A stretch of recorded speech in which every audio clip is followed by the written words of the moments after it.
Welcome to the podcast dedicated to all things related to England over 60s cricket. These veterans of the game, custodians of its history, who carry the game's past, define its present, and prove that age is no barrier to brilliance. Legends of experience who wear the three lions with pride and still very much players to fear. I'm your host, Rash Mahmood, and this is Willows to Wisdom, where cricket's wisest voices take centre stage.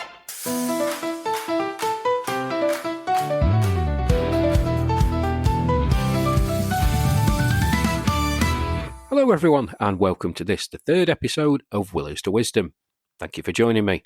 It's been a busy few weeks in seniors cricket since episode 2 was aired.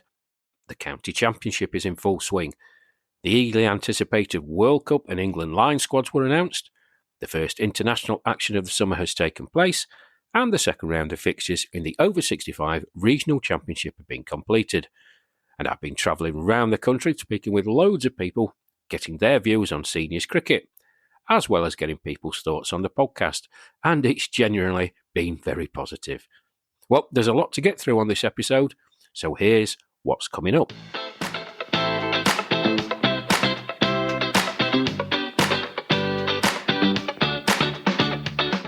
The England World Cup squad was announced on the 7th of May, and those of you who listened to the bonus episode will have got to hear my thoughts on it. The World Cup groups and schedule have been announced, and I'll take a spin through the fixtures and venues and have a quick look at England's opponents.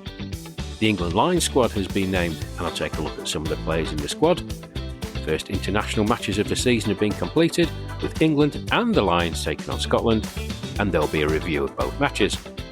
The second round of fixtures in the over 65 regional tournament have also been completed, and I'll have a quick summary of the results. I'll preview the upcoming matches for both England and the Lions, and there'll be some more of your listener questions. And our very special guest this time around is the Lancashire over 60s player, Lions captain, and co-host of BBC Radio Lancashire's Inside Edge, Ian Barton. So, let's get started.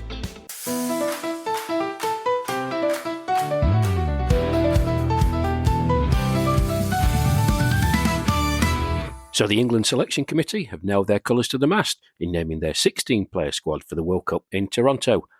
But what about the other teams taking part? And when and where are England playing? Well, I've got that coming up. Now, those of you who follow England seniors cricket will know how prestigious a tournament the World Cup is. The sacrifices the players make to get to a World Cup should not go unrecognised. Over and above the financial aspect of paying for 3 weeks in Canada, there is a mental and physical strain that tournament puts on players. And having been fortunate to be in Chennai, India in 2024 for the World Cup, I can tell you firsthand that the pressure is immense, and the smallest thing can upset individuals and the team. All of us want England to go one better than in 2024, and collectively we need to back the 16 players selected, regardless of our individual feelings in terms of selection. So, this year's World Cup features 14 teams, split into two groups, Group A and Group B, both groups having 7 teams. In Group A, we have the defending champions Australia, alongside Sri Lanka, Pakistan, the host Canada, South Africa, Wales, and a new team for this edition of the World Cup, the emerging nations. Group B has England, New Zealand, the USA, India, Zimbabwe, the West Indies, and Scotland.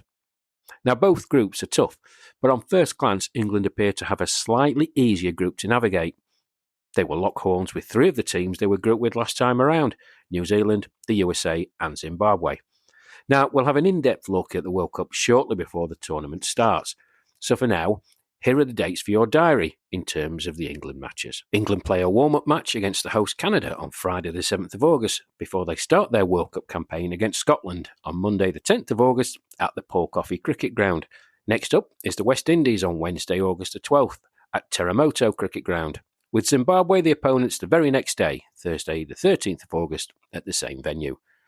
After a rest day, England resumed their campaign against the USA on Saturday the 15th of August at the Max Ward South Ground, and then take on India on Monday the 17th of August back at the Paul Coffey Ground, and finish their group fixtures the next day, Tuesday the 18th of August against New Zealand at Terremoto. The semi-finals take place on Friday the 21st of August, with the final scheduled to take place on Sunday the 23rd of August. So, 6 matches in 8 days, including 2 games back-to-back, which is really going to test the physical and mental attributes of the playing squad. Now, if things go to plan, the final group game against New Zealand looks potentially key in determining final finishing positions in the group, and a lot could rest on that final game. Now, as I said earlier, we'll have an in-depth look at the World Cup closer to the tournament starting.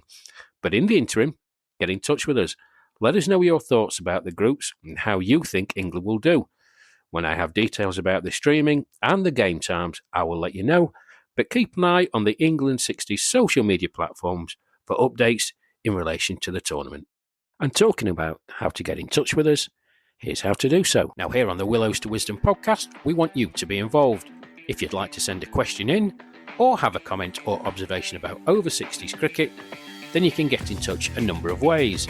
In the episode notes, you'll find a link to fan mail. Click on the link, it's completely free to use, and we will read your message out on the show. But don't forget to leave your name and where you are contacting us from. If hearing your voice on the podcast isn't for you, then please send us an email. Our email address is willowstowisdompodcast@gmail.com. That's willowstowisdompodcast@gmail.com, and that's all one word. And talking about getting in touch, you can also comment or message us via the England social media platforms. And to run you through where you can find and access them, here's the England social media manager, Harrison Burridge, with further details. Have you enjoyed listening to this podcast and want to keep a closer eye on the England 60s team's progress? Then open your favourite social media app and search for England 60s Cricket. You'll be able to find the team on X, Facebook, Instagram, TikTok and YouTube. Hit follow and have a front row seat to the summer's cricket. Thank you, Harrison. So please do, folks, follow us on all the social media platforms and send us a message in via the fan mail link or indeed email to get in touch with us here at the show. We really do look forward to hearing from you.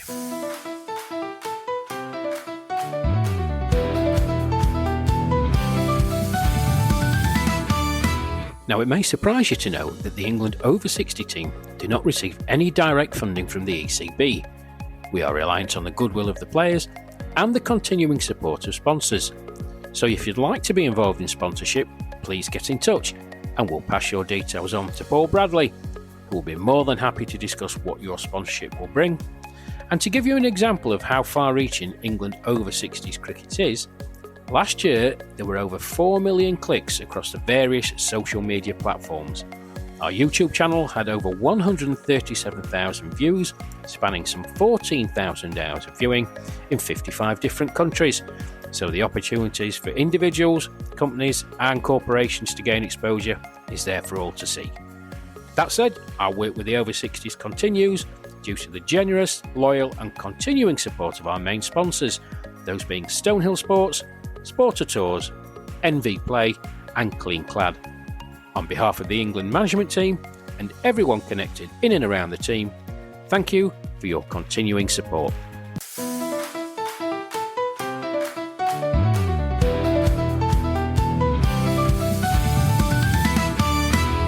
Now, the Lions squad for the 2026 summer was announced shortly after the World Cup squad was.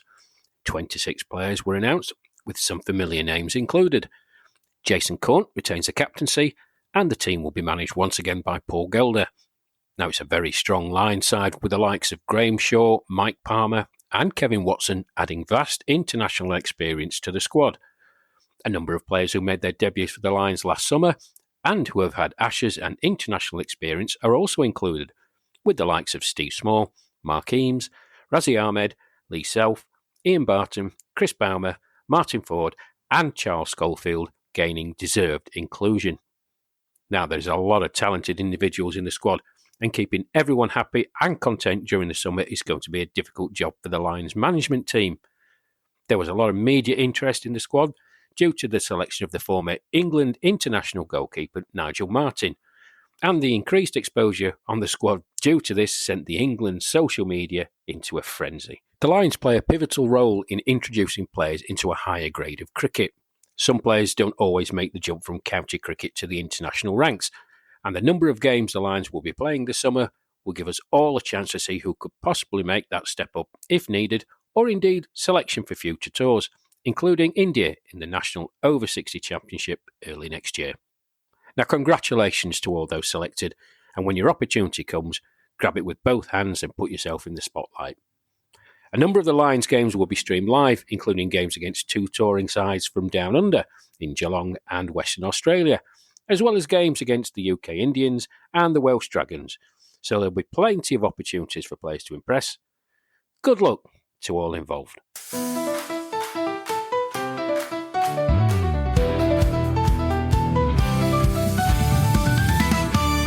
England and the Lions had their first competitive action of the summer, taking on Scotland. First up, it was England playing at Marton Cricket Club on the 14th of May, with the Lions scheduled to play the next day at Seaton Carew Cricket Club.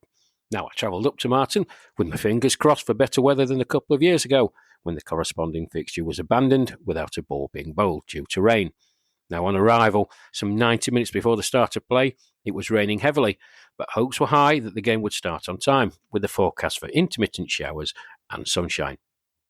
England gave debuts to 4 players who were presented with their England caps before the start of play: Mick Haynes, Alan Whitman, Phil Hilson and Mohammed Zahid, and congratulations to those 4. Now, as the players were warming up and dodging the showers, I caught up with the 2 respective captains out in the middle just after the toss. Here's what they had to say. OK, out here in the middle at Marton, 4 seasons in one day. I'm pleased to say the sun is starting to poke out. The toss has just taken place behind me, and I'm with the 2 skippers, Ed Gordon Lennox from England, Clark McConnachie from Scotland. Clark, starting with you, winning the toss, electing to bat, looks a very good pitch. Yeah, the pitch looks nice. It's very firm. The covers have been on, so it's taking a little bit of a risk with the cloud cover and things like that. But yeah, hopefully we can put on a good total and put England under a bit of pressure later on in the day. Super, it's a wry smile on his face. Just a one change from the team that was published on social media, Clark. Tony Bennett, Lancashire's Tony Bennett out. Nigel Clark coming in. I don't know much about Nigel. Yeah, Nigel's been around the Scottish cricket scene for a number of years. He's an opening batsman, so we've brought in like for like. And Nigel's been in our squad, so it's a chance for him to put his name forward for World Cup selection, and he'll play today and tomorrow. Super stuff. Now, the 2 games last year, obviously chasing a big total of 300 at Selborne, got within 40, but a very close game at Seaton Carew, our venue tomorrow. There is improvement in this Scottish side, and ahead of the World Cup, these games, a chance for you to just finagle a few things, try a few people out, and I know you had quite a successful tour over the north of England, playing Durham, Yorkshire and Lancashire. More and more players are getting exposed to international cricket, so it's a great thing for Scotland in the player pool, because it is a smaller player pool than England. Yeah, absolutely. We do have a small player pool. The good news is we've added to it over the winter. A couple of guys have turned 60. A couple of other lads have come along who have been playing regular cricket and be part of what we do. So we selected a squad of 24 and we'll whittle that down to 16 for the World Cup, and that'll be announced on Monday. So as you say, these 2 games are a brilliant opportunity for people to put their name forward and shows what they can do against what is, we well know, is top-class opposition both days. So no stiffer test than we're going to have today and tomorrow. Super stuff. Clark, thank you very much for your time. I'll let you get back into the changing room. Ed, we're out here. I said the sun was out, but it's starting to rain, so I won't keep you too long. Listen, always pressure on England, no more so than the first match of a summer season. Even more so, it's the first match of a summer season that includes the World Cup. You're right, Rash. But what a privilege and what a joy. And I find myself hugely excited. We've just had a chat in the changing room. 12 guys, there's 4 who can't be here today, and they are very excited. And the difference, of course, is they know they're going to the World Cup, all being well. And so we can support each other. We can put the opposition under pressure. We can build as we go. And we're very, very excited about it. And so you should be. Listen, I would not like to have been on that selection committee. I had much scratching of heads. So many talented players weren't able to be selected, of course. But a great opportunity today. Do you think setting your stall out, naming that squad and having the vast majority of them playing here today, other than the 4, does it increase the pressure? Because there's a lot of scrutiny on the selections, obviously. There's a lot of interest in English seniors cricket. Does that ramp up the pressure even more? Or do you think these are good players, just go out and perform? Yeah, Rash, look, on selection, as you said in your great Willows to Wisdom podcast, when you announced the squad, there's a whole load of stuff that's gone on around the side, which a lot of people don't know. So, I personally asked them to respect that, and the selection committee have got to where they got to for all the reasons that they think are right at the time. In terms of pressure, I mean, looking at the guys in the changing room today, you wouldn't think there's any pressure at all. But, we know that we've got a whole season of championship cricket to go.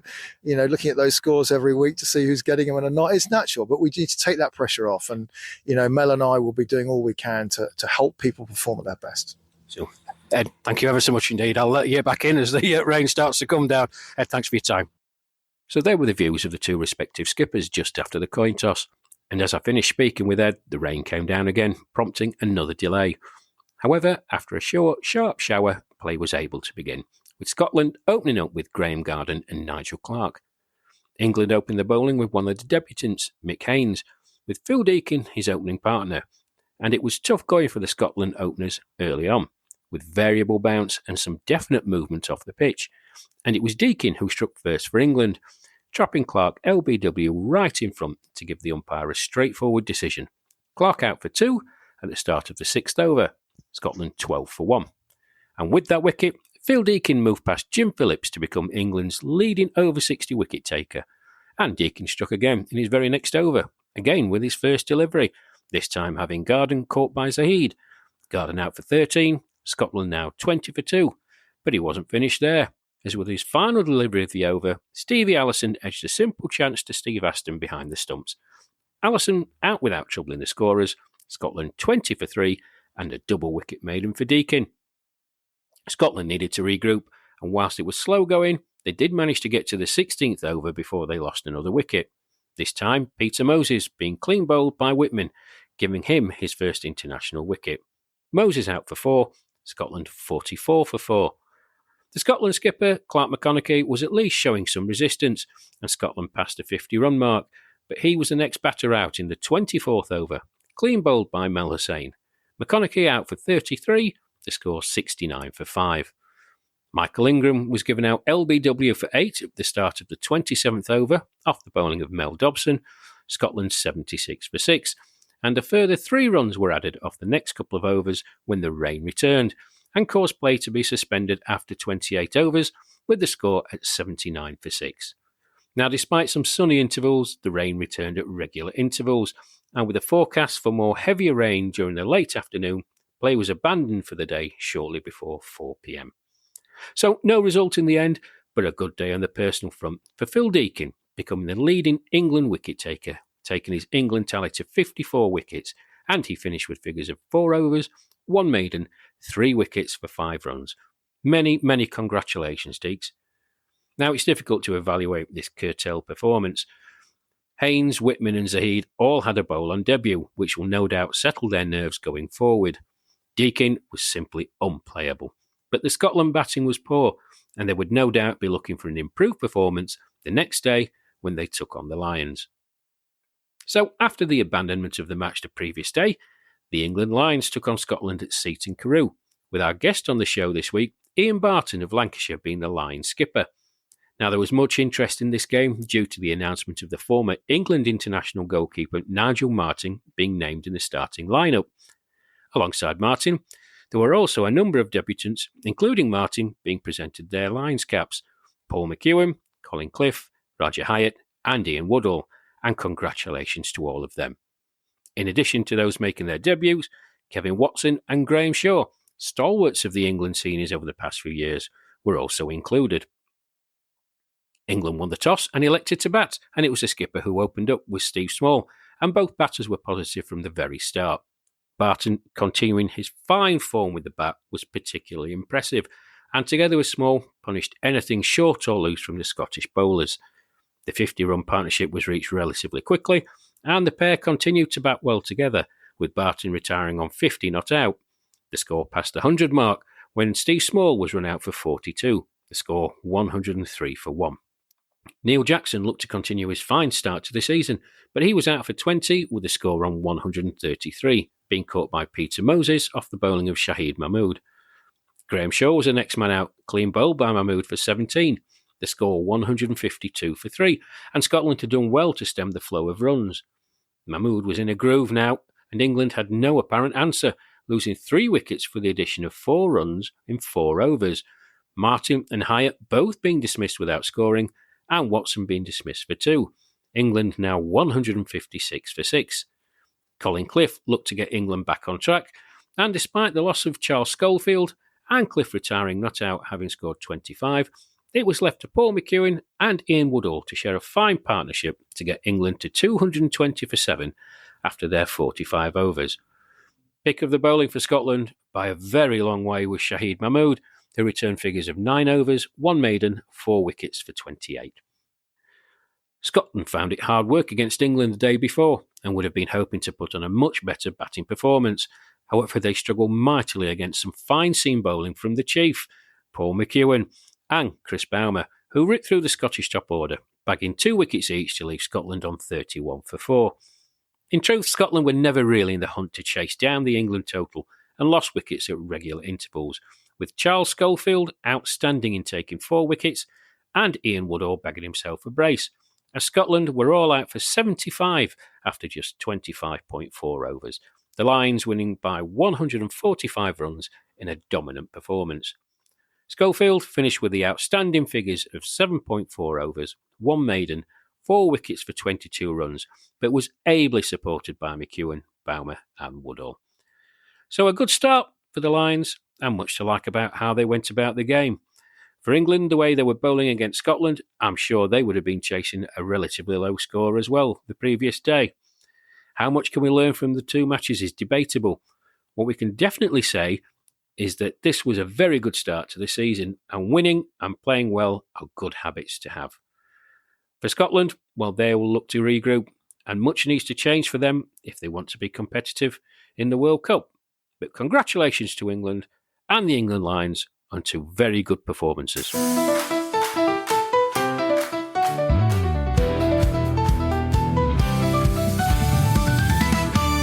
Well, we've reached a part of the show where we hand it over to you. Just a 1 question this time around and 2 suggestions. Our question comes from Gary Oliver in Derby, who asks, why are there no streams of the County Championship games? Well, thank you for your question, Gary. I would hazard a guess that it comes down to money, like most things do. The host grounds for the County Championship will have to add the county fixture to their schedule, which does incur a cost for streaming purposes. Who pays for that extra cost would be the question. It's doubtful the host club will get any extra revenue from it, and if not them, then the cost would be on the 2 sides taking part, and I'm not sure the county sides would welcome that. Now, a couple of years ago, the first 11 final between Yorkshire and Lancashire was streamed live, with yours truly providing ball-by-ball commentary.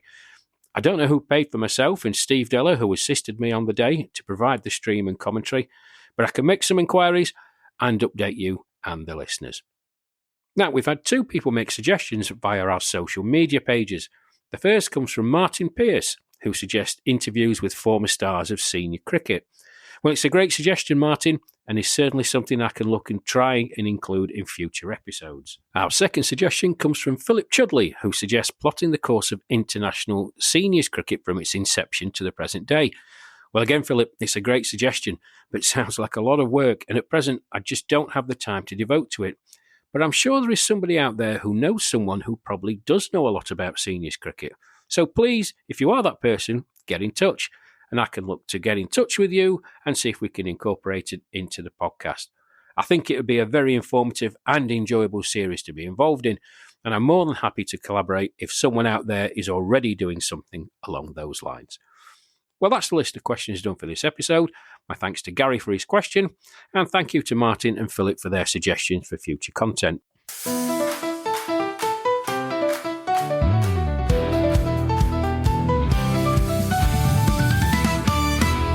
The second round of fixtures in the regional over 65 competition took place on Thursday the 21st of May. The South West Falcons took on the South East Saxons at the Brownswood Ground in Bath. The Falcons won the toss and put the Saxons into bat, and as they had done in the previous round, the opening pair of Andrew Steggall and Gordon Morgan provided a solid platform, reaching a 50-run partnership, before Steggall was stumped by Cornwall's Anton Luton off the bowling of Somerset's John Courtney. 1 wicket brought another, as Mark Shepherd was bowled by Cornwall's Hugh Rogers with just a further run added. And Falcons didn't let up, with Chris Trevor falling LBW to Courtney. The Saxons losing 3 wickets for 8 runs in 3.5 overs. Well, could the Falcons press home their early advantage? Morgan was the next batter out, clean bowled by Courtney, who took his 3rd wicket, the score 70 for 4 at the drinks interval.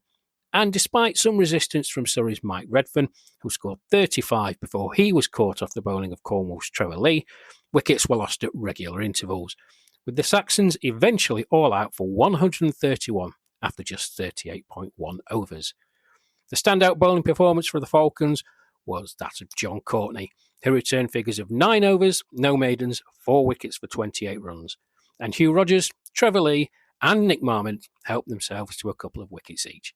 The Falcons would have been very confident as they went out to bat, but things didn't go all their own way, being reduced to 81 for 3 in the 14th over, and their victory target of 132 seemed a distant one, as they then lost 3 wickets for 3 runs in 5 overs, to leave them precariously placed at 86 for 6.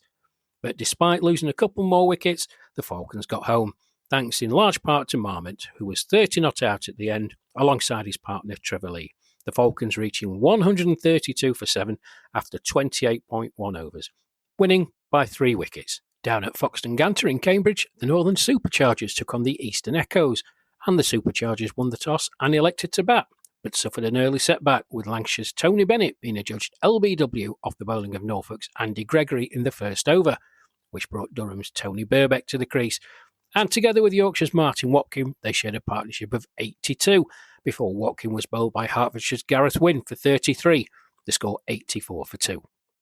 Derbyshire's Richard Merriman joined Burbeck, who passed the 50-run mark, and the pair set about the bowling, with Burbeck bringing them a fine century, and the pair passing the 150-run mark, before Merriman was caught off the bowling of Lincolnshire's Steve Armstrong.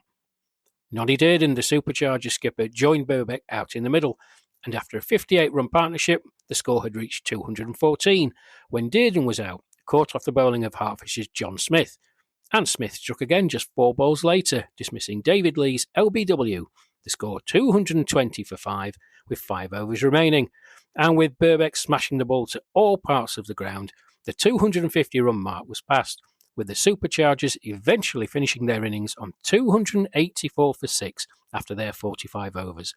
Tony Burbeck remained not out on 167 off just 125 balls, with 25 fours and 1 6. An absolutely magnificent achievement. Well, in reply, the Echoes had no time to hang around, and they opened up with the ever-reliable Cambridge opener Nigel Gadsby and Bedfordshire's Jeremy Page, who shared a 50-run opening partnership, and at 20 overs in were sat at 84 without loss. But that wily character Noddy Dearden made the breakthrough for the Superchargers, having Gadsby trapped LBW for 55 off 72 deliveries, to score 88 for 1. Colin Walters from Suffolk joined Page, and the two progressed the score on to 143 when he was bowled by David Lees, and with Steve Armstrong the next man to go with a score on 142 with just 15 overs to go and another 143 runs required. The task seemed just a little bit beyond the Echoes batsmen, who gave it their best shot, but in the end finished their 45 overs with a score of 213 for 7, with Page top scoring with 71. Ian Frost was the pick of the Superchargers bowlers, with figures of 6 overs, no maidens, 3 for 23. So the Superchargers winning by 71 runs. And the final fixture took place at Bicester in North Oxford, where the Midlands Mavericks took on Cricket Wales, with Cricket Wales winning the toss and electing to bat. And after an opening stand of 41 between Mark Williams and John Lewis, Williams was the first wicket to fall, being clean bowled by Warwickshire's David Pine. The score had reached 53 when Lewis was the next man to fall, stumped by Warwickshire's Kev Bissett off the bowling of Pine. And just past the halfway point, the top scorer from round 1, Stuart Carpenter, was the next wicket to fall, caught off the bowling of the skipper Nigel Moore, to score 94 for 3. Rob Franklin continued his good batting, passing his half-century before eventually being caught on 64, giving Pine another wicket, the score 159 for 5. And Wales added another 40 runs in the remaining 7 overs for the loss of 2 more wickets to leave them 199 for 7 after their 45 overs. The Mavericks bowled very well indeed, with Pine and Moore taking 3 wickets apiece. Now, the Mavericks made an excellent start to their run chase, with Rob Drake and Oxfordshire's Bill Manga opening up, and the pair made a very good start, sharing a century partnership and then some, before Manga fell when the score was on 134, having scored 76. Warwickshire's Mo Azam joined Drake out in the middle, and despite Cricket Wales's best efforts, they were not able to find a breakthrough, with Drake and Azam sharing a 69-run partnership to steer the Mavericks home, winning comfortably by 9 wickets. Drake finished on an unbeaten 82 and Moazam on 39. So, round 2 completed, and once again there were some outstanding individual performances. But play of the round for me, well, there has to be Tony Birbeck, reminding everybody, as if they needed reminding, just how good a batter he is. So the standings after 2 rounds have the Superchargers and the Falcons sitting atop of the group, undefeated, having won both of their matches. Next come the Mavericks and the Saxons, with Cricket Wales and the Echoes yet to get off the mark. The next round of fixtures take place on Thursday the 18th of June, when Cricket Wales take on the South East Saxons, the Midlands Mavericks take on the Eastern Echoes, and the final fixture of the round sees a heavyweight clash at the top of the table as the Northern Superchargers take on the Southwest Falcons in what promises to be a blockbuster of a match. Please come along and support if you can. I've put a link in the episode notes to the competition website. Congratulations to all the players, officials, scorers and umpires once again, and to all the grounds that hosted. See you in 3 weeks' time.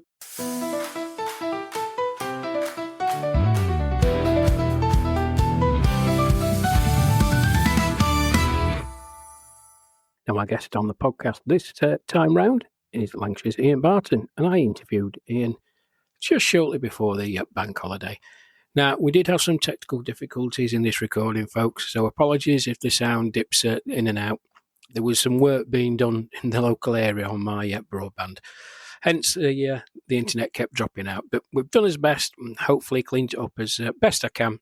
I hope it doesn't spoil your enjoyment of what was a very entertaining interview. Okay, my guest today on the Willows to Wisdom podcast is a very shy, retiring fellow from Lancashire. His rise into the senior ranks, if not meteoric, is somewhat different to the path taken by other players. After debuting in the summer for the Lions, he was included on the tour to India to play in the over-60 national championships, where he played very well. Now, fast forward a few months further down the line, and not only was he included in the 26-man line squad, but was line skipper for the recent match against Scotland. He's made an absolutely blistering start to the season with the bat, and will no doubt look to continue his fine form for the rest of the summer for both Lancashire and the Lions. Now, not only is he a talented batter, but he's also a radio star, co-hosting BBC Radio Lancashire's Inside Edge. He's also a co-commentator for BBC Radio Lancashire, covering Blackburn Rovers football. It's my great pleasure to welcome Ian Barton to Willows to Wisdom. Morning, Bart. Morning, Rash. That's an intro. Thanks, pal. That's all right. Did I miss anything? No, I don't think so, buddy. Thank you.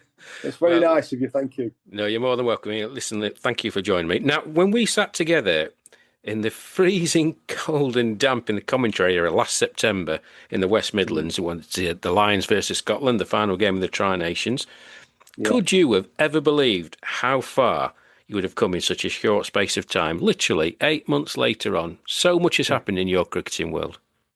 Yeah, that's Rash, really. The answer to your first question is certainly no. I couldn't.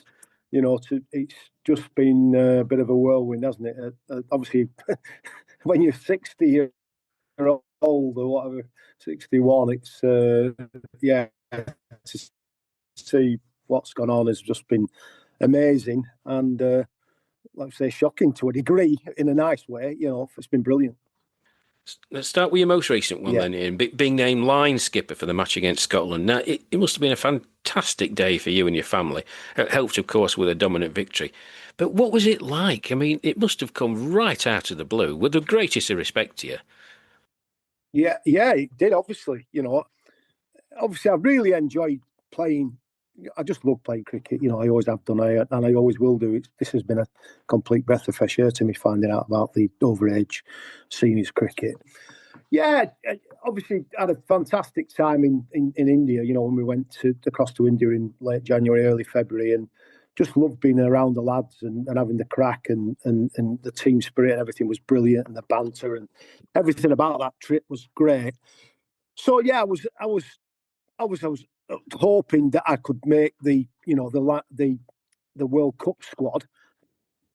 So many good players playing overage cricket, over 60s cricket in England that it's an absolute honour to even be in the the thinking of the selectors, and I know I was very, very close to being selected. I've been told that by the selectors, so I was proud of that. But then to get asked to captain the Lions was just absolutely brilliant. I was when I got the phone call off Paul Gelder, I was a bit shocked, really. But yeah, I absolutely loved it, Rash. Loved it.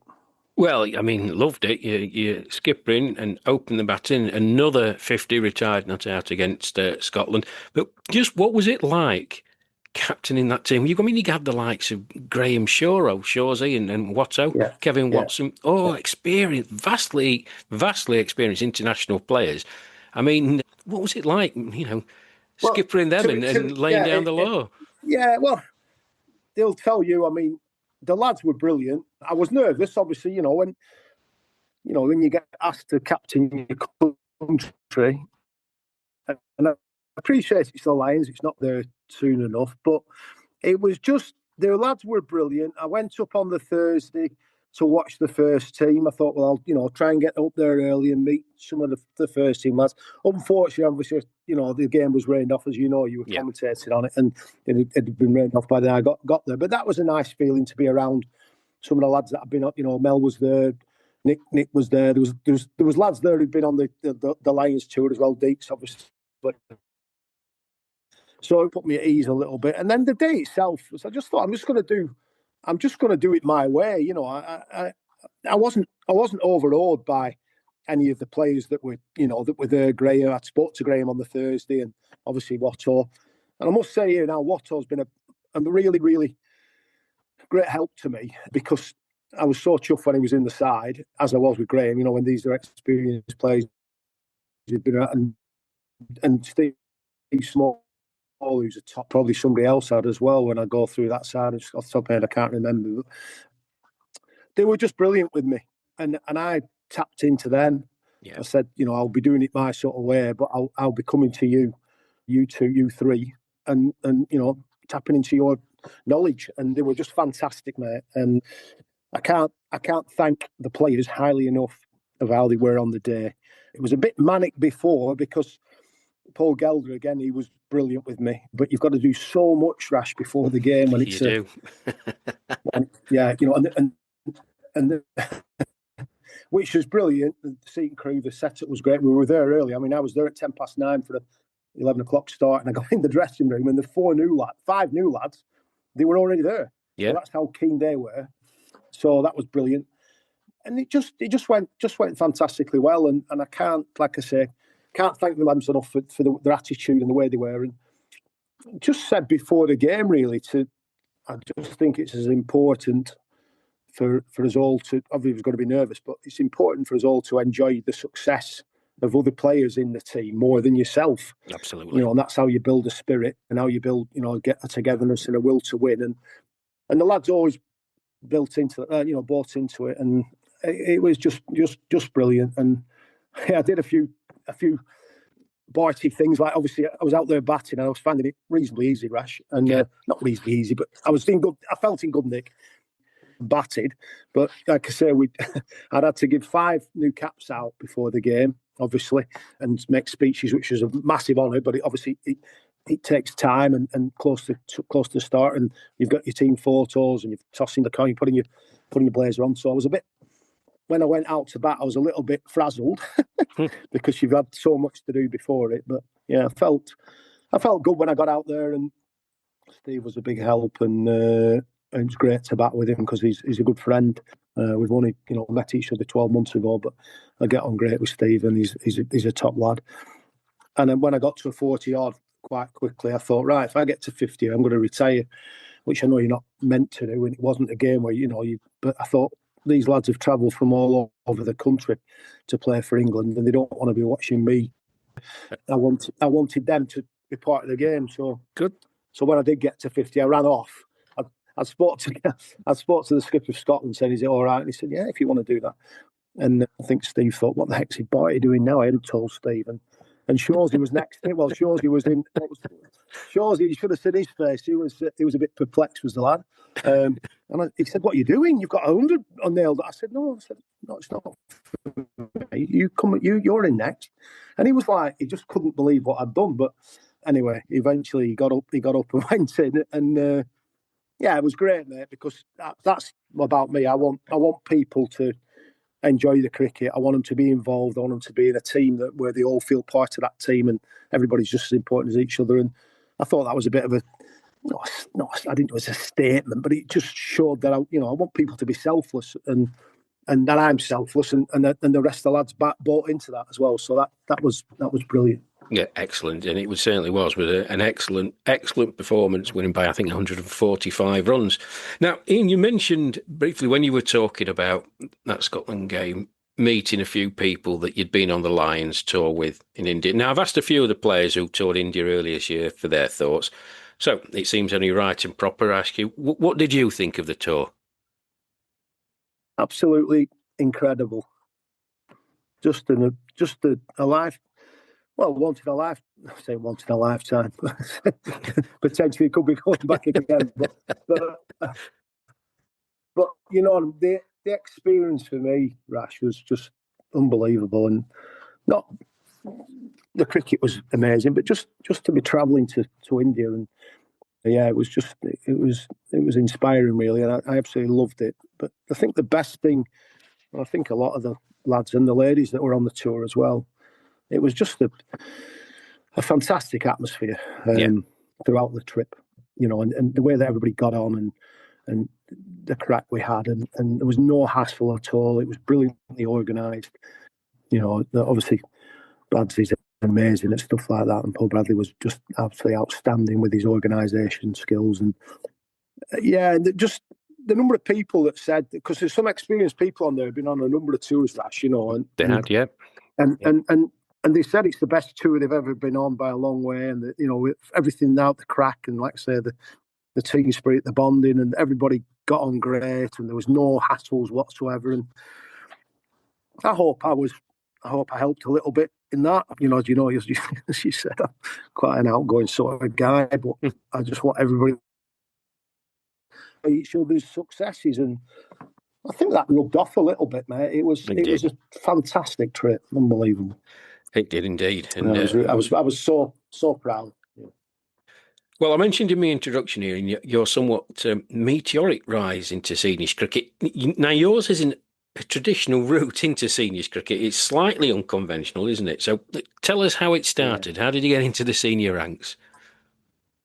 There's a number of people now, you know, they have no idea that there's, you know, over 50s cricket, over 60s cricket, over 70s cricket. I did know that there was over 50s cricket because I'm a bit of a cricket badger, and I've obviously loved it and been heavily involved in cricket, you know, in one club, Longridge, all my life. So I tried to get in the Lancs 50. I didn't have any luck at all. I don't know who was running. I made a couple of phone calls, but shall we say they weren't too sort of friendly and forthcoming. I think half the time it's because I played for a club called Longridge Cricket Club, which is a small town very small town outside Preston. And in our pomp, we didn't play in a league with professionals. You know, this all taught Lancashire League pros and all that. Well, we always believed, the lads who played for Longridge, that we were so sub standard to the Lancashire League or to the Northern Premier League or whatever, because we played on a poor ground and poor, you know, facilities in comparison, and we didn't have a pro.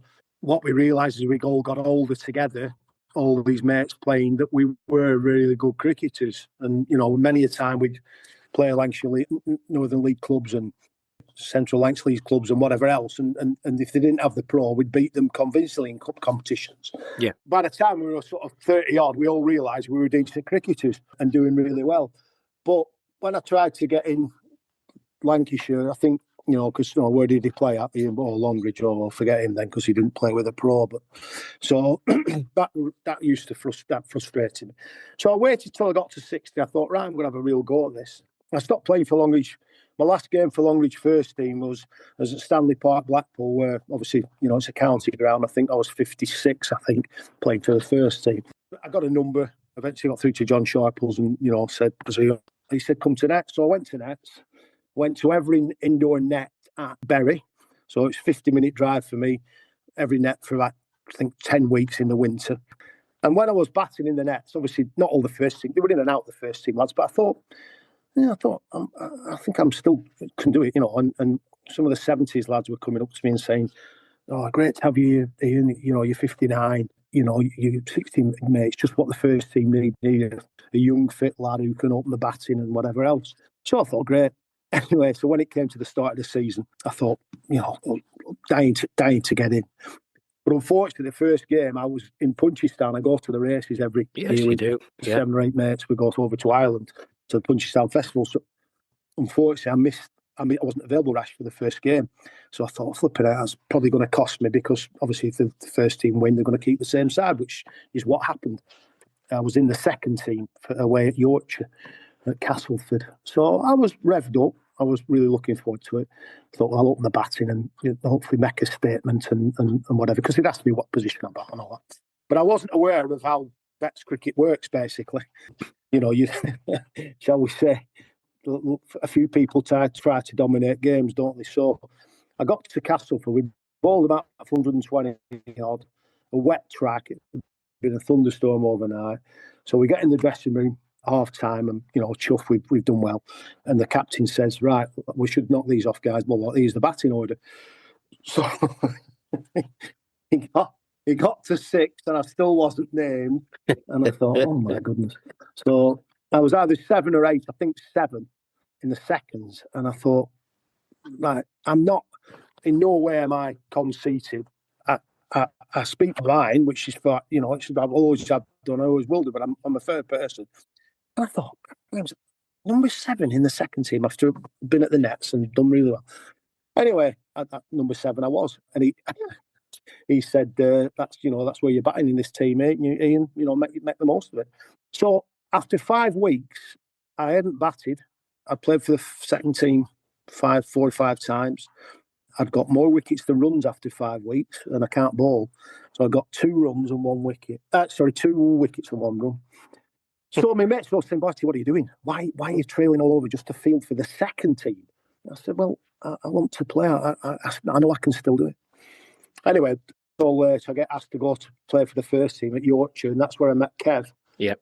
Who has been, and obviously some of the England lads there as well. There's quite a few of the England team were in that team.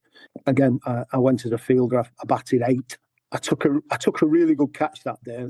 Again, that sounds, I'm not being big-headed. It was running the hard ones, Rash. When you're running backwards, and you get hard edge, it's blinking hard when it's over your head. And I managed to backpedal and took it at full strength, running to my left. The Yorkies, they stood up and applauded the catch because it was in front of the pavilion. And I thought, oh my goodness! And Kev was the leader of that, and he came up to me after the game and asked a lot about me and said how well I'd fielded and whatever else. And they were really good, the Yorkshire boys, and that gave me a bit of confidence. But yeah, and then another 6 or 7 weeks, Rash, I played for the second. By which time my mates were just going, "This is a joke, Barty. You're a quality player. You're not even getting a gig." I said, "Well, I know. Why are you going to field? Driving over to north of England just to field." And I said, "No, I'll prove my point. I'll prove my point to these lads that I can play." And then luckily Glenn Bullock Glenn had been away, and Glenn came over to captain, back to captain, and he got me up to 6. And then I didn't get in twice, but luckily at the end of July, which was sort of just the knockout stage, you just started. And I got my chance. We were 40 for 4 against Derby, Leicestershire, I think. Leicestershire went. It was, and it was it? I always say Melvin or Mervyn. I'm going to go with Melvin. Melvin Holmes. Correct. Well, Melvin was bowling really well. He's bowling quick, and he got in the England side, didn't he, on the back of that season? He was very impressive. And I went up to him after the game and actually said to him, "Thanks, mate, for making me feel like I'm a cricketer again," because he was bowling at a decent lick, doing a bit with it, and it felt like proper, like sort of age group cricket again. And anyway, we were 40 for 4. I came in. I was really scratchy early on, so I was so nervous. I got 70 odd not out, and we won by 6 wickets or whatever. And obviously, then they all thought, not so bad, because the top 4 were the big boys, you know what I mean? And they were all out. So then I got in, and then I think I got 90 the next week at Rottenstall against, I don't know, Norfolk, and then I got 90 odd. So I just ended up getting runs, and then luckily we got to the final, didn't we? We beat Yorkshire in the final in a rain-affected game. Yes, that was at Oakmore, wasn't it? It was, mate. Yeah, hat trick. That trick by Steve Harris. Stevie, yeah. It was a great, so that was my first taste of cricket, Rash, overage cricket. And we ended up winning the county championship. So I thought, flipping heck, right, this is all right. But it took me a long time to get in there, as you know. But once I got in, I thought I'll prove to the powers that be at Lancashire, first team or second team, that I can play. But not just that, I'm a team player, me. A lot of people would have, because you just go in fielding and, batting at 8 and not getting in. A lot of people would have given up on it. But I'm a team player. I believe the team's better than the individual. If I wrap up because of that, being a soft lad from where I'm from, that's just being soft. And I'm not soft, and I love cricket, and I want to help my team. And hopefully by getting in and then giving me a chance, we won the county championship. I scored quite a few runs, and that's how I kicked on from there, really, bud.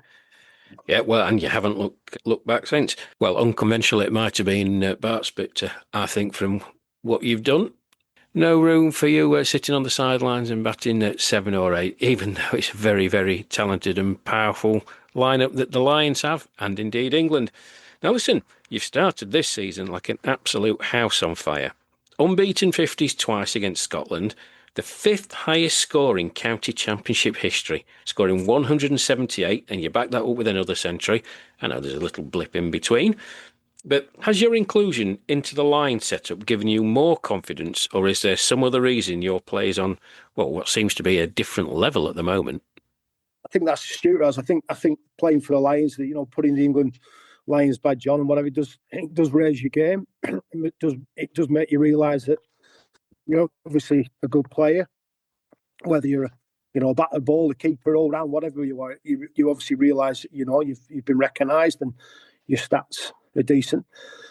So yeah, I think the real reason though, Rash, why saying on another level, and obviously, yeah, of course I've had a good start, you know what I mean? But I've been given the chance, Rash, and the bat tends to dominate the ball, mate, doesn't it? It does, yeah. There's a lot of reasons for that, as you know, and all our listeners will know, mate, who obviously play the game as well. So anyway, luckily I got the opportunity to spoke to the skipper and said, look, I really would like, if possible, John, to open the batting, because that's where I've always played, and that's, like I say, my last game for the first team at Longridge was opening the batting at Stanley Park, and I was 55-year-old or something in the first team. So obviously that's where I've always batted. Anyway, luckily John Punchy said, yeah, by all means, yeah, you can open this season. So he gave me a chance to open, and that's where I wanted to bat, and I knew that I'd got to take the opportunity.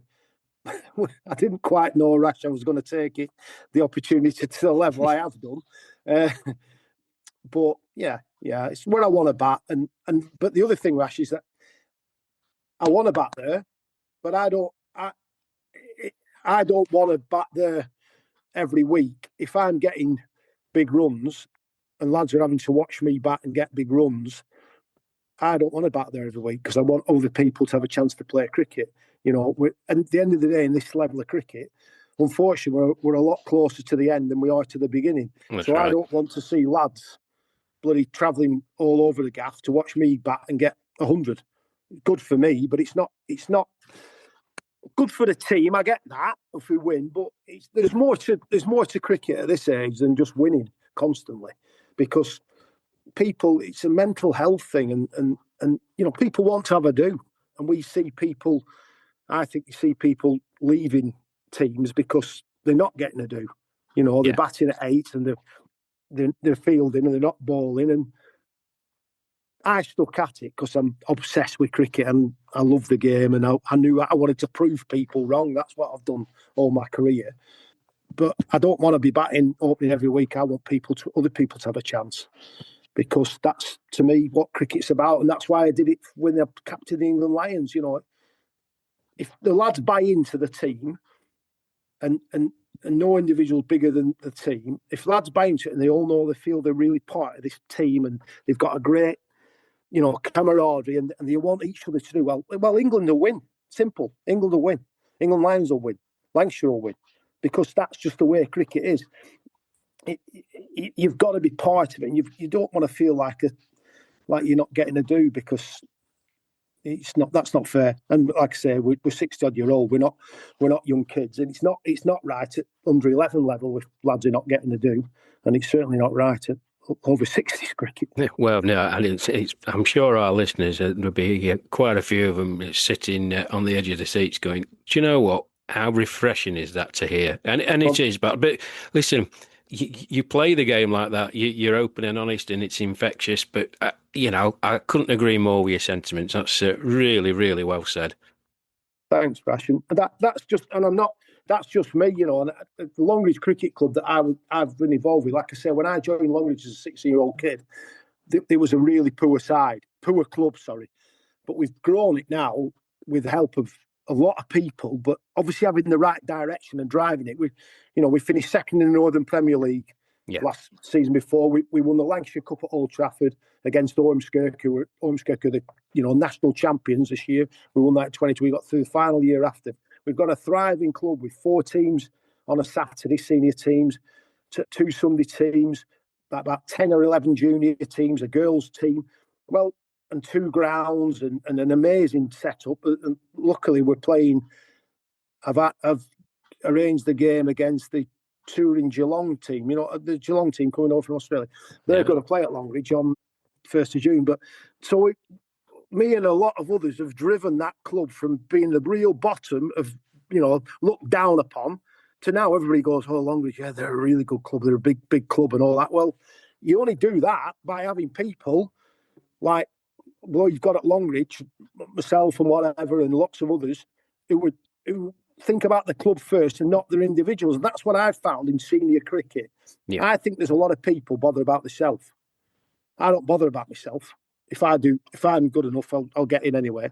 I bother about the team and the club, and we've got a motto at Longridge, which is just above the dressing room door. We've got a motto as we go out, and it's got the Longridge crest, Longridge Cricket Club crest, and it's got club first, team second, self third. And that's the motto that we've got, because your club's everything. The team you're playing for is you're going out onto the park. Yeah, you want, but you're third in line to them 3 things. And that we've got that. And I've found that senior cricket, I think we need to change that a bit. I'd love to be able to do it. I did it a little bit with the Lions when I was captain there last week. The lads were amazing with me, and they were so complimentary after the game and sent me so many lovely messages. And it was interesting after the game last week, because I asked Charles Schofield to lead us off. Yeah. Yeah, you took a fall for Charles. He's a good form. He's a lovely, lovely fella. And that's the thing with the Lions. People they're so lovely, and they're just bothered about the team, and it's just so refreshing. And I said to Charles, come on, mate, you're 4 for 20. Off you pop, you lead us off. And he went, no. And all the lads went, no. You're our captain, Barty. You take us off. And I went, well, anybody could captain you, lads. No. And I thought, flipping heck, how nice is that of the boys to want me to do that? I'd done nothing in the second innings at all. You know what I mean? I'd got 50 minutes time. But so that straight away makes you think, well, you're involving people and you're wanting them to do well, and then they respect you for that, don't they? Yeah, they certainly do. And just a quick note on Charles. I know I saw him for the first time last summer. I was mightily, mightily impressed with him, taking 4 for 28 against Scotland. And unfortunately, he can't make the trip out to Toronto. I think he would have merited serious inclusion in that squad. But there's a lot of people who missed out. But good luck to Charles and the rest of the Lions going forward. And if we just stay on the Lions, that's because we've seen the progression and the Lions setup and how it's feeding into the senior squad. I mean, you could look at the likes of Timor Allen, Mel Dobson, Neil Brathwaite, have all been given their opportunities in the Lions and going forward. Now, there's a lot of chances to impress during the summer with the Lions fixtures. Obviously, Geelong are coming over, Western Australia, you've got the Welsh second team, UK Indians, etc., etc. Yeah. What's your thoughts on the Lions, and how do you see them progressing? My thoughts are that it's been an absolutely wonderful idea to have an England second team, an England feeder team, or whatever you want to call it, mate. Because, well, for 2 reasons. I don't know. I don't know when it was. Was it brought in last year? Was it properly, Rash? Was it last season properly, if you will? Yeah, last season it was sort of formalised. It had been talked about and had been done in various guises, but the committee got together and decided, listen, there's a big player pool here, but we need to have some structure, we need to have some content, and we need to give these players international exposure, because it's a massive step up from county championship to international level. Not everybody makes it, and some will. Yeah. So you need to find a proving ground if you want. So it was formalised, it was structured. They had a wonderful time last year against the West Indies, Australia and the USA. Clean sweep in the West Indies, clean sweep in the USA, and arguably should have won 2 out of the 3 games against the Australians. So that was the thinking. Can we get players through? If they perform well, then they've got an opportunity. I think, like you touched on, they've got an opportunity to get into that senior squad. Yeah, I think you're 100% right, Rash. And you can see that with what happened last summer. I think that what's really important is it's not just for the lads who get the opportunity to play for the Lions. It's also, I think, for the lads who've been unfortunately left out. You can only pick 11 or 12. Yeah. And if lads are really got into the England team, just to be jettisoned or to nothing. It's good that you can come back into the Lions and then perform well again and then get another chance with England, because I think that's just as important as it is for, the new lads coming in like I was new. Because I think what we found is that I agree with you that it's a step up against some teams, right? But it's not a step up. If I'm playing Yorkshire or I'm playing Derbyshire, for example, the 2 opening bowlers were excellent. And Richard Merriman got a brilliant 89. He's still a class batsman. He certainly is. On a tricky track. And he won the game. But he got an 89.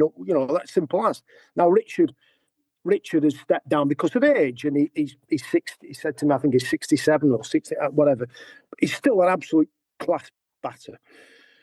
So if you're going to retire because of the age, and I get that, we've got over 65s coming, we've got over 70s.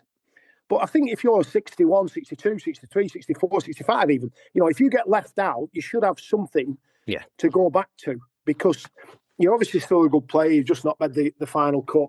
So I think in both ways, Rash, I think it's an amazing vehicle, because it allows new players to come in and get the chance, and older players to go, lads who've been left out to come back into it. But I think what's important is, obviously playing Australia, the step up is massive, but when we played the USA and the West Indies, obviously they weren't nowhere near as strong, were they, as what we thought they were going to be. And that's not been disparaged to either nation. At the end of the day, you've got to travel across the world. It costs a lot of money, and you can't expect them to have a full strength side when they're coming so far. Yeah. So I get that. But I just think it's an amazing, the atmosphere in the Lions. I've not been lucky enough to play in the England side yet. Hopefully I will do one day. But I think the atmosphere has been brilliant. Jason Cole's been great as a great leader. Paul Gelder's done a fantastic job. And there's a real spirit.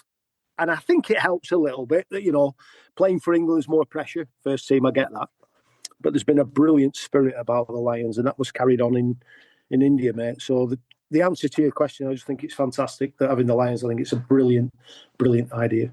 It is, and with so much talent in the Lions squad, I just think it keeps those people in the England senior squad who maybe have been shoo-ins for the last couple of years just looking over their shoulder a bit. And competition is what you want, and healthy competition is what you want. And then I think, from my own personal view, I think it's a great initiative, and long may it continue.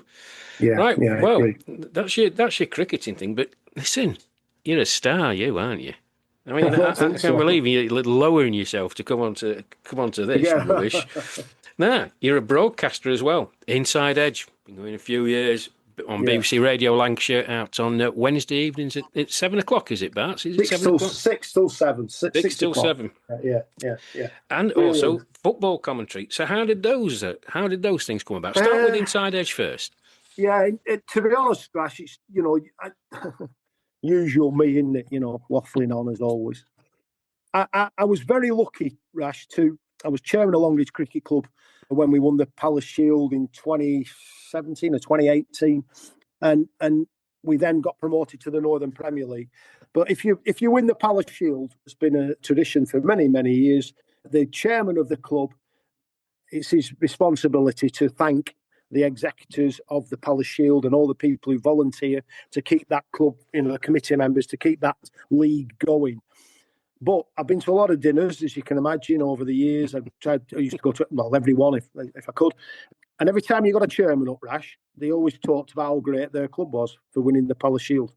And we had a great team. And I used to think, well, that's not what the remit says. It says yours is to respond on behalf of the committee. Thank you, Yeah. So I thought, if I ever get in that a chance of when if we win the league and I'm chairman, I'm going to thank the selfless people who give their time and years and years and years of time to keep the Palace Shield League going. So luckily, I got the opportunity. We won the league quite easily. Won 2019. I was first year as chairman. They had to make one or two big decisions, which I did. We changed the captain and whatever else, and we had a great season. Won 19 out of 22 league games. So we won the league easily. And we're driving to the dinner over at Blackpool, and there were three lads, four of us in the car, and he said, "Have you got your speech sorted, Barty?" And I went, "No, I'll do it off the cuff." And there's like 300. There's 300 people at this do, Rash, right? So it's a big dinner, yeah. But I can't. I'm no good with written stuff and reading it. I've got to do it off the cuff. So I've written nothing down at all. So we're having the dinner, and then they say, right, on behalf of the Ian Barton, chairman of Longridge Cricket Club. So I get up and I just did it off the cuff, and I just turned it completely, mate, onto the people that, like I say, the volunteers who run cricket clubs, but the volunteers who run the Palace Shield. Because if you don't have them, mate, you've no league. Yeah, you've got nothing. Yeah, you've got nothing. And we complain about umpires, and we complain about secretaries doing this or whatever. Everybody can complain. We all do it. I know that, but I just thought, this is my opportunity, and I just laid it out, basically, thanking all these selfless people at the Palace Shield, the executive committee, the umpires, all the people who run cricket clubs. There's so many people give thousands of hours to cricket clubs every year to keep keep the clubs going. And if we don't have them, if we don't have these volunteers now, the clubs are finished. And that's a real issue, I think, for me, in the fact that so many people are taking money out of cricket clubs now. The amount of players that are getting paid is absolutely... And amateur cricket clubs, it's mindless. It's absolutely mindless.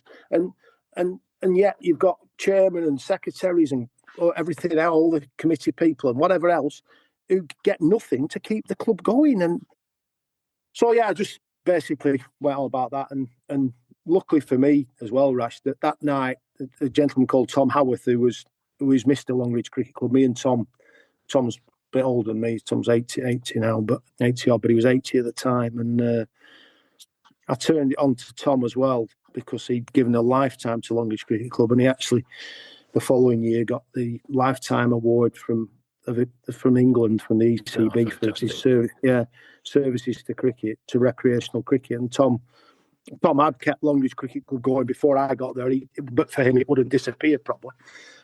And so I managed to turn it on to Tom, and it was really emotional because we got a standing ovation off everybody in the place, and he was in tears. And so it was great. And on the back of it, basically, Radio Lancashire, I think the sports editor or whatever was in the audience. So he rung me up the next day and went, "Do you do that for a living?" And I said, "No." I said, "I just do it off the cuff."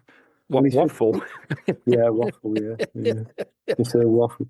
So he asked me to come in, and that's how I got the gig, really. But I'm listening to that and my passion for the game, and he said, "You can come and help present Inside Edge." So I went and did that, yeah.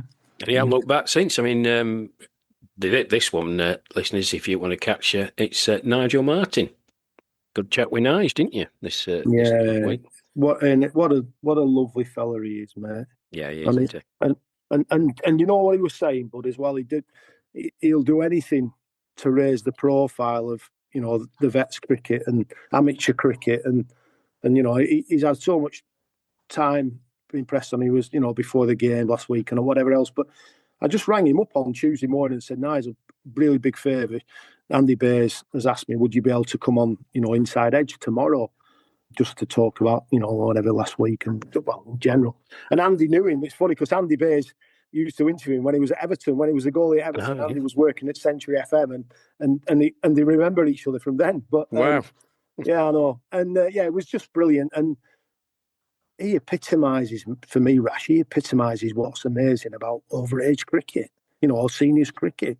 It's just the PR that we can get out of Nigel as well.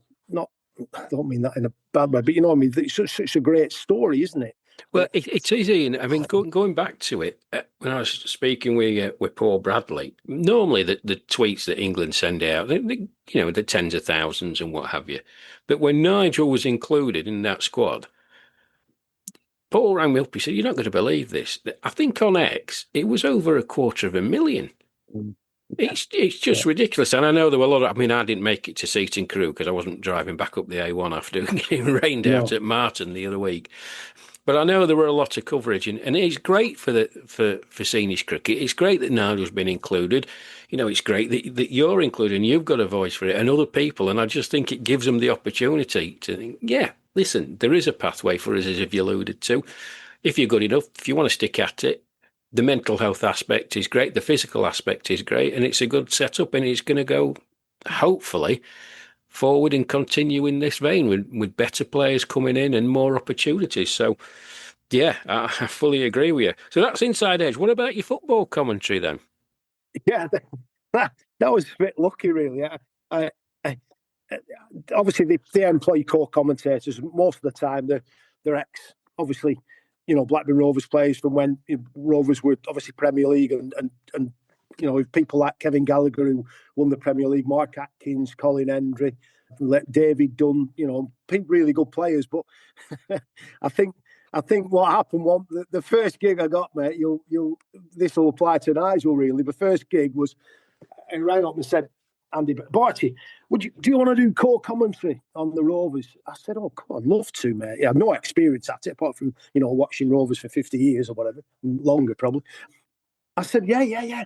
I said, "When you're looking?" He said, "Saturday." I said, this Saturday? I said, I thought, shit, it's sorry about that. It's Plymouth away. So I said, "Plymouth away?" He went, "Yeah." Oh, I thought, all right, yeah, I get why none of these boys want to go down there, yeah. So that was my first game, Plymouth away, and I absolutely loved it, mate. It was about 3 years ago. I went with a lad who Adam Cotcher, who commentates on BBC 5 Live and BBC TV. Adam picked me up. Yeah, it was a nice day, right? Yeah, he picked me up at about 5:30 in Longridge. We drove down to Plymouth for a 3 o'clock kickoff and got back at 1 o'clock in the morning. Yeah, wow. So it was a nice day. But I tell you what, being next to people like him and you're brilliant at commentary. Adam Cottier, oh my goodness, from when the teams walked out, you're next to him with the cans on. Yeah, it was just different gravy. It was absolutely brilliant, and it was a real joy to work alongside him. And then I've done a few more games. I've only done one home game, Derby County this year, and the 150th. But I've done a few away games. Sunderland away, we won 5-1.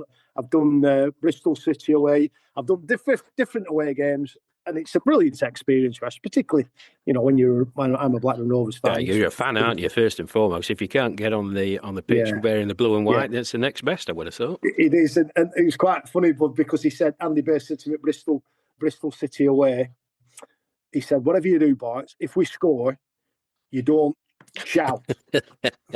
Right? Well, I forgot that one. Sorry, Bristol City was my first game about 6 years ago. Sorry, not Plymouth. Plymouth was the next one, and so we got a corner after about a minute. Right, Rovers never score from corners. Anyway, they did this intricate move where basically the lads were in, quick 1-2, knocked it out to the edge of the box, and a lad called Bradley Johnson, who used to play for Derby. Oh, yeah, left foot. Left foot, you remember Bradley, yeah? Well, he absolutely laced this, right? Top corner after about a minute and a half. we never scored. So you can imagine what I did. Yeah. So and Andy smacking me on the knee, like, oh no, you can't stop. So yeah, it was a bit. I didn't get off to a good start, mate, because I was that shocked that Rovers had scored from a corner and Bradley Johnson had scored from 25 yards. Now listen, Bats, we're coming to the end of the interview, sadly. Yeah. So we're asking all our guests the same 5 questions, but it's not the traditional 5 you may get asked. So if you're ready, here we go with number 1. Which part of your game has actually improved with age, even if no one believes you? I think, Rash, to be fair, because of the wickets getting better, and obviously I played on wet wickets, uncovered wickets, and really bad at Longridge and Lancashire in the 80s and 90s. I think my back foot play, Rash, because I never played off the back foot, mate. I always, at Longridge, it always kept low, so you always went forward and you become a predominant front foot player. But as I've got older and played on better wickets and truer bounces, and I've learned to play a lot more off the back foot.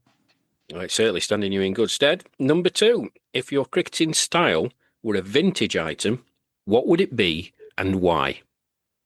I looked at this question and thought, I really, really don't know, mate. My cricketing style, fluffing out. Can I come back to that, Rash? It's gone over my head, that one. Yeah, you can do. Yeah, you can do. Well, go on. Number 3, if you could give your younger self a cricketing slap, what would it be for? Oh, that's an easy one for me. I was too... My passion when I was young was too much passion to win games of cricket. I was... you just basically when you... Well, I still got a massive passion to win, of course I have. But yeah, at times I was just too intense when I was younger, mate. I had white line fever, really, Rash. Yeah. Amount of people that I walk over that line and just become a different person, and then get back in the bar afterwards. And I'm sure loads of people listening to this can relate to that as well. And as you get older, you mellow. So my teammates at Lancashire will think, crimes, he's mellow. I'd love to have seen him if he's mellow now. But yeah, that's the one thing, buddy. Yeah. And when I say it to me, it's really funny when I say that to my teammates and, from yesteryear, who are all still really good mates of mine. We still go watching the first team and other, and they all say, and even opposition and players I played against in the league team, and they all go, no, that was you, Barty. So you don't want to change the way you are, but personally, I would change the way I was. Okay, fair enough. Number 4, which rule of cricket would you rewrite purely for the benefit of older players? I wouldn't rewrite anything. I think it's just amazing that we can play cricket at 60 plus years old and 70 plus years old.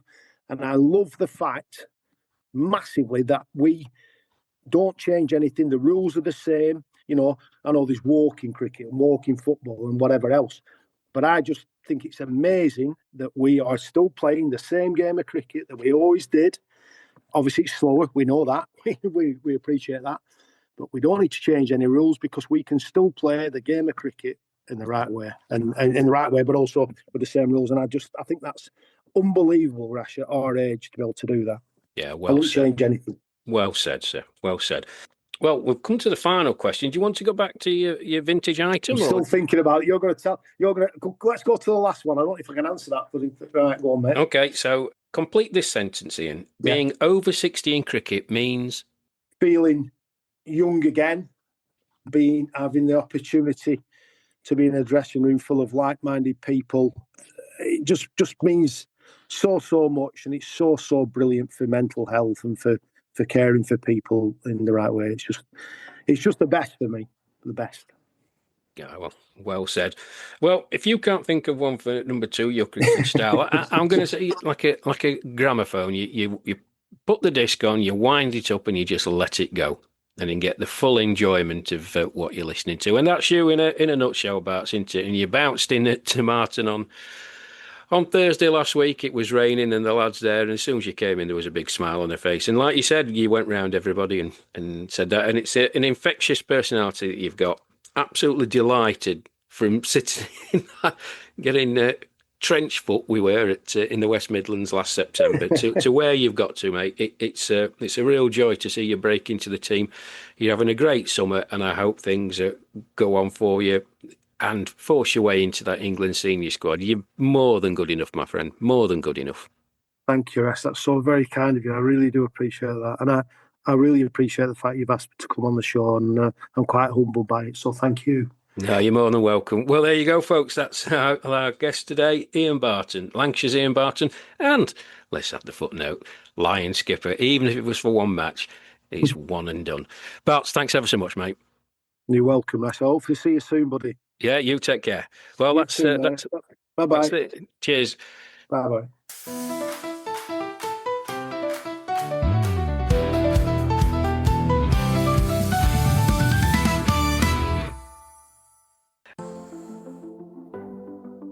Well, that's it for this episode. My thanks to our special guest, Ian Barton, and to my colleague Harrison Burridge for all he does in promoting England and the England lines.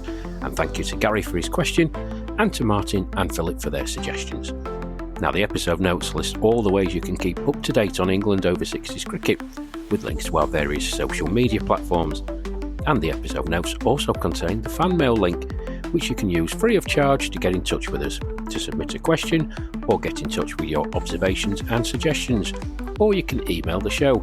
A reminder that our email address is willowstowisdompodcast@gmail.com. My thanks to Buzzsprout for hosting us and for the technical help and assistance of Audacity and Orphonics.